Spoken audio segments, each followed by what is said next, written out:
When pushing a cart through the aisles of the grocery store, you probably don't wonder where your package of pork chops came from, or the conditions in which your Thanksgiving turkey lived. The problem of food production and its consequences likely doesn't cross your mind as you whisk the eggs for your morning omelet.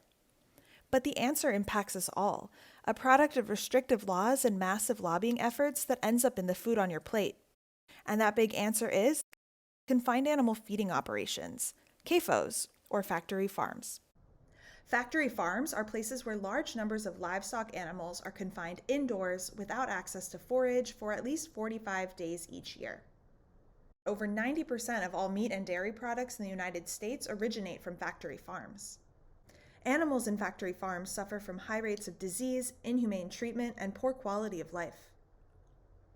Most factory farm workers are low-income people of color, 48% of which are undocumented immigrants working for extremely low wages and experiencing high levels of disease, mental illness, and workplace injuries.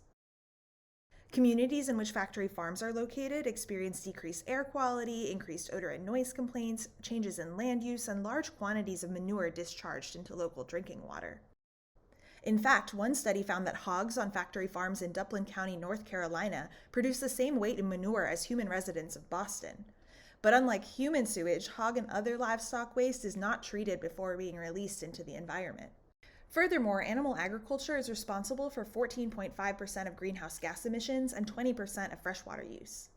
Even in a society that's increasingly aware of climate change, we continue to not pay attention to the role that animal agriculture plays, even though the top 20 meat and dairy corporations produce more greenhouse gas emissions than energy companies like Exxon or BP. It's time to start thinking differently about our food system. What can be done to mitigate these harms? And what role, if any, can tort law play in enacting change?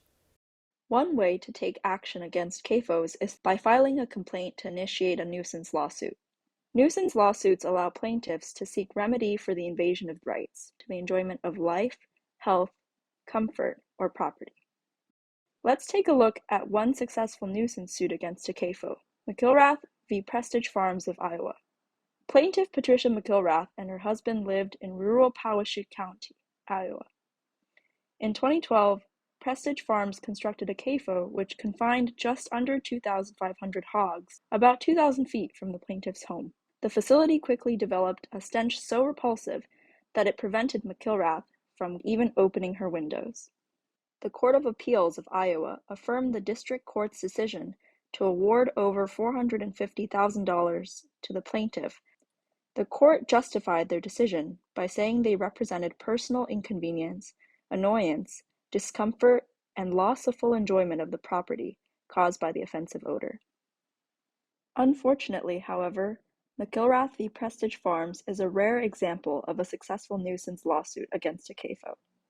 Courts almost always rule in favor of the CAFO in similar actions. In fact, the Supreme Court of Iowa's decision in Garrison v. New Fashion Pork overruled McIlrath. In Garrison, the Iowa Supreme Court ruled against a farmer who brought a nuisance lawsuit against a neighboring CAFO for the overflow of their pig manure onto his property, pervasive foul odor, and water contamination.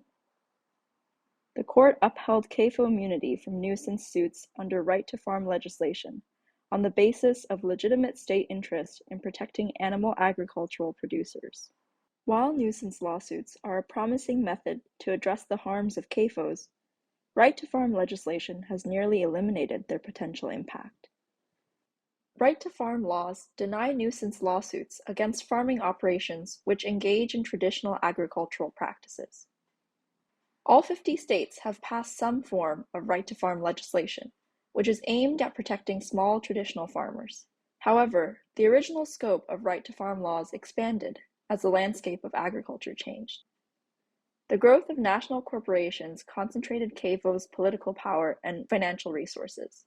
Powerful farm lobbyists captured regulatory agencies and government officials in order to eliminate the existential threat that right-to-farm legislation posed to CAFOs. The American Legislative Exchange Council, a powerful lobbyist backed by large agricultural corporations, was behind a wave of right-to-farm revisions that codified expanded definitions of accepted agricultural practices to include CAFOs and insulate them from nuisance suits.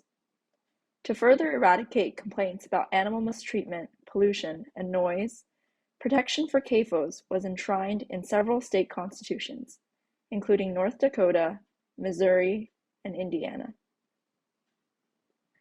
In these states, CAFOs have guaranteed constitutional rights to operate without interference, making lawsuits nearly impossible. The co-optation of right-to-farm legislation by the farm lobby has eliminated individuals' ability to address through tort law the environmental and health harms which CAFOs pose to communities. In places with constitutional amendments, right-to-farm laws have extinguished the state's power to regulate industrial food production for the health, welfare, and safety of its citizens.